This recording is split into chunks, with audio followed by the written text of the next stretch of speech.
হিসেবে যেই ভুলগুলো আর কখনোই করা যাবে না। তুমি তোমার ফার্স্ট টাইমের যে গতি নিয়ে পড়াশোনা করছো সেটা আর করা যাবে না। দেখো, তুমি একজন সেকেন্ড টাইমার, অলরেডি তুমি একবার ব্যর্থ হয়ে গেছো, তোমার মা বাবার স্বপ্নগুলোরে একবার ব্রেক করে ফেলছো। তো এইটাই তোমার শেষ সুযোগ সেগুলো পূরণ করার। তাহলে তোমার কি করতে হবে? তোমার ফার্স্ট টাইমে করা ভুলগুলা তোমার আইডেন্টিফাই করতে হবে। তুমি ফার্স্ট টাইমে কেন চান্স পাইলে না? তোমার মার্ক কেন কম আসলো?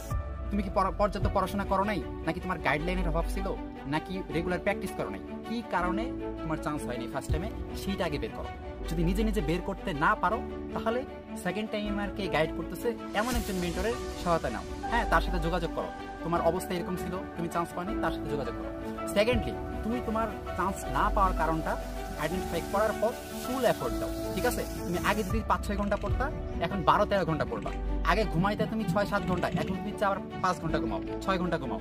ঘুম কমাই দাও। সোশ্যাল মিডিয়া, মেসেঞ্জার, এগুলা ইনঅ্যাক্টিভ হয়ে যাও। ঠিক আছে? সবার আগে পড়াশোনা, এটা মনে রাখবা।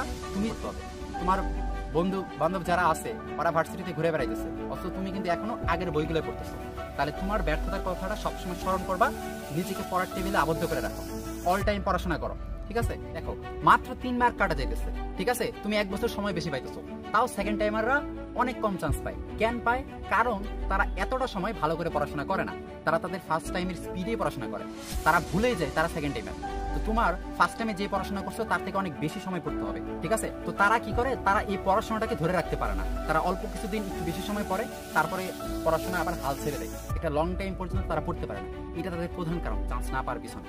তো তুমি তোমার পড়াশোনার সময়টাকে আস্তে আস্তে বাড়াও। ঠিক আছে? এই পুরো টাইমটা এক্সামের আগ পর্যন্ত তুমি যদি অনেক রেগুলার পড়াশোনা করতে পারো, রেগুলার এক্সাম দাও, সোশ্যাল মিডিয়া থেকে দূরে থাকো, তোমার ব্যর্থতাকে বারবার স্মরণ করো, তাহলে দেখবা যে তুমি আসলে লাস্ট টাইমে যাই ভালো করবা। তাহলে তোমার এখন কি করণীয়? তোমার ফার্স্ট টাইমের ভুলগুলোকে আইডেন্টিফাই করা, তোমার ফুল এফোর্ট দেওয়া। আগে যতটুকু সময় পড়তা তার থেকে অনেক বেশি সময় পড়তে হবে। নিজেকে অল টাইম মোটিভেটেড রাখতে হবে। কেমনে রাখবা? তুমি যে একবার ব্যর্থ হইছো, তোমার মা বাবা যে তোমাকে নিয়ে টেনশনে আছে, এইটাই যে তোমার লাস্ট সুযোগ, এই জিনিসগুলো স্মরণ করো। ঠিক আছে? ফেসবুক, সোশ্যাল মিডিয়া, বন্ধু বান্ধব সবগুলো থেকে দূরে রাখো। অনলি পড়ালেখার মধ্যেই নিজেকে রাখো। তো প্রিপারেশন এমন ভাবে নাও যেন তুমি যদি চান্স নাও পাও, তুমি যেন আয়নার সামনে যেয়ে বলতে পারো যে আমি বিন্দু পরিমাণ চেষ্টার কমতি রাখিনি। তো তোমার মতো 90+ সেকেন্ড টাইমারকে আমরা গাইড করতেছি। তাদের regular exam, regular practice, guideline, যতটুকু যা কিছু লাগে আমরা 5 জন মেডিকেল স্টুডেন্ট মিলে গাইড করতেছি। তো তুমি যদি তাদের মতো একজন হইতে চাও, এই সবকিছু হেল্প নিয়ে তোমার লাস্ট এই স্বপ্নটাকে পূরণ করতে চাও, তাহলে তুমি আমাদের সাথে যোগাযোগ করতে পারো।